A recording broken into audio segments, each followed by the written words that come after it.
भर का दौरा कर करके 15वां जिला है हमारा यमुनानगर जिला, जिसमें युवा जोड़ो अभियान के तहत हम आए हैं। चारों तरफ जहाँ जहाँ भी मुझे जाने का मौका मिला है, इतनी गर्मजोशी से लोगों ने एक उत्साह भरने का काम किया। भारतीय जनता पार्टी के वैकल्प के तौर पर भविष्य में जो लड़ाई कांग्रेस 2024 में नहीं लड़ पाई, भविष्य में लोगों का मन है कि उस लड़ाई को भाई दुष्यंत सिंह चौटाला लड़ें। सड़क से लेकर चंडीगढ़ की विधानसभा तक जनता उनका साथ देगी। आज ऐसा माहौल पूरे प्रदेश में बनता जा रहा है। बहुत अच्छा रिस्पांस युवा जोड़ो अभियान को मिल रहा है और मैं बधाई दूंगा युवा कार्यकर्ताओं को, जिन्होंने दिन रात मेहनत करके इस कार्यक्रम को कामयाब किया। प्राय नहीं 100% गुप्त गठबंधन था। और गुप्त क्यों था? सिरसा के एक निजी होटल के अंदर मैं आज इस बात को ऑन रिकॉर्ड कहना चाहता हूं कि ये लोग जिनका आप लोग नाम ले रहे हैं और भारतीय जनता पार्टी के स्टेट के प्रभारी, आप सब जानते हैं कौन थे स्टेट के प्रभारी चुनाव के समय पर, वो और कुछ अन्य लोगों की मुलाकात तो मैंने होते हुए देखी है मेरी आंखों से। एक बंद कमरे के अंदर इनेलो, बीजेपी और कांडा तीनों गुट एक साथ बैठ करके ये तय कर रहे थे कि कैसे चुनाव लड़ा जाए और कैसे तीनों को फायदा हो। जहां बीजेपी नहीं जीत सकती वहां इनेलो को जिताया जाए, जहां बीजेपी नहीं जीत सकती वहां कांडा को जिताया जाए, और जहां बीजेपी जीत सकती है वहां दोनों दल ये कह रहे थे कि बीजेपी को जिताया जाए।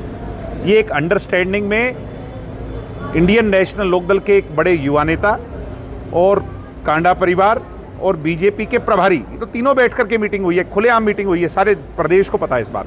वो पता नहीं क्या बोलते हैं क्या नहीं बोलते। आदमी की बात पर क्रेडिबिलिटी होनी चाहिए।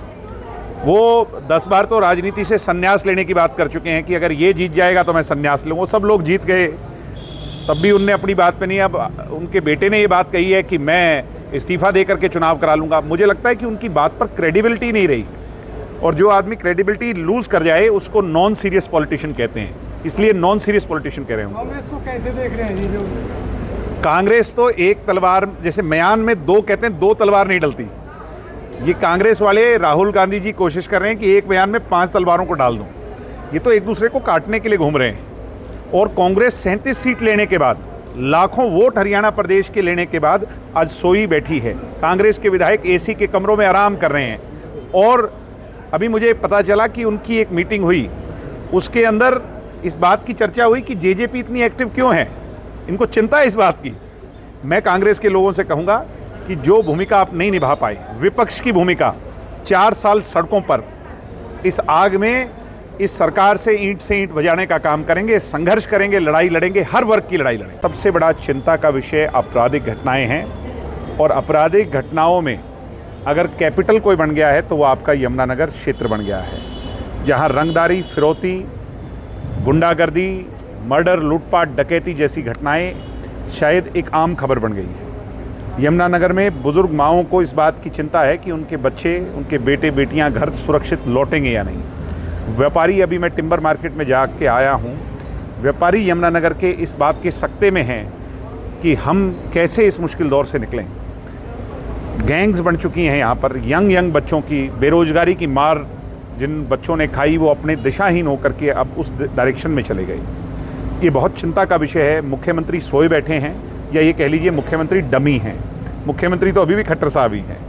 खट्टर साहब का मोह हरियाणा से ना छूटना और इनकी ब्यूरोक्रेसी पर कमांड ना होना, यही है आज सब हरियाणा का सबसे बड़ा ड्रॉबैक है। बच्चा मेरे हिसाब से length and breadth of Haryana, आपके यमुनानगर से पलवल तक और कालका से डवाली तक चले जाओ, क्राइम का चारों तरफ बोलबाला है। आज सबसे पहले तैयारी में लगाया तो जननायक जनता पार्टी का एक कार्यकर्ता। इसमें सर जो कांग्रेस का संगठन लगता बन जाएगा या नहीं? है जी, संगठन कांग्रेस का। मैं कांग्रेस में होता तो आपको बेहतर बता पाता, मगर बाहर से देखकर ऐसा लगता है कि सिर्फ फुटबॉल की नौबत ना आए तो थोड़ी बहुत गनीमत रहेगी।